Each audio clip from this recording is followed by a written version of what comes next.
Jadi, faktor keturunan bukanlah merupakan penyebab penyakit kanker hati.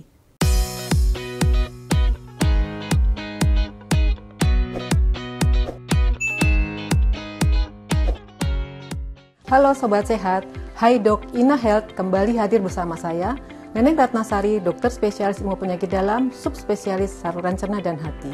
Edisi kali ini sangat spesial loh, karena kita akan membahas tema-tema yang sudah kalian request, yaitu kanker hati. Ada yang sudah tahu apa itu kanker hati? Ya, betul sekali. Kanker hati adalah salah satu jenis tumor ganas yang dapat merusak hati kita. Oke, langsung kita jawab 3 pertanyaan yang terpilih dari Sobat Sehat ya. Baik, kita lihat pertanyaannya sudah masuk via WA. Hai dok, apakah yang dimaksud dengan kanker hati? Dan siapa sajakah yang bisa terkena? Baik, kita jawab. Yang pertama adalah kanker hati adalah tumor ganas yang berasal dari sel hati. Setiap orang mempunyai risiko untuk terkena kanker hati. Diperkirakan hingga tahun 2025, berdasarkan data internasional, angka kejadian kanker hati lebih dari 1 juta per tahun.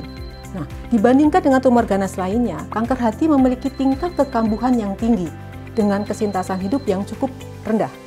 Diperkirakan angka kejadian dan angka kematian pada laki-laki 2 atau lebih dari 3 kali lebih tinggi dibandingkan kanker hati pada perempuan. Baik, selanjutnya kita ke pertanyaan kedua. Kita lihat dari WA, Hai dok, bisakah dikasih info apa sih penyebab bisa terkena kanker hati maksud saya, dan faktor keturunankah? Bisa saya bantu menjawab. Ada beberapa hal yang dikaitkan dengan risiko kanker hati, diantaranya adalah 1. Paparan infeksi virus hepatitis B. Yang kedua, virus hepatitis C, di mana virus hepatitis B dan hepatitis C ini adalah bersifat kronik atau menahun. Artinya bahwa penyakit hepatitis B dan hepatitis C itu sudah berlangsung lebih dari 6 bulan. Itu yang pertama. Yang kedua adalah merokok. Merokok di sini baik perokok pasif maupun perokok aktif. Yang ketiga adalah konsumsi alkohol atau alkoholik begitu ya. Yang keempat adalah makanan cepat saji, di mana makanan cepat saji ini adalah tinggi kadar lemak jenuhnya. Dan yang kelima adalah konsumsi makanan yang mengandung racun atau aflatoksin. Jadi, faktor keturunan bukanlah merupakan penyebab penyakit kanker hati. Baik, kita lanjut ke pertanyaan ketiga. Hai dok, lalu bagaimanakah gejala seseorang terkena kanker hati? Dan selanjutnya adalah, bisakah ada tips bagaimana untuk mencegah agar tidak terkena penyakit kanker hati ini? Baik, saya jawab yang poin pertama, bahwa gejala umum seorang terkena kanker hati adalah yang pertama adalah badan lemas, cepat lelah, nyeri dan keras di perut bagian kanan atas, perut terasa penuh, mual, penurunan nafsu makan, penurunan berat badan, kemudian adalah buang air kemis seperti air teh, dan badan menguning. Ini adalah gejala kanker hati. Dan pada kondisi lanjut dapat disertai dengan penurunan kesadaran atau koma. Lalu terjadi muntah darah, ya, atau buang tinja seperti aspal berwarna hitam. Ini berarti bahwa ada perdarahan dari saluran cerna akibat dari komplikasi dari penyakit hati kanker tersebut. Serta yang berikutnya adalah perut membesar, ya, berisi cairan.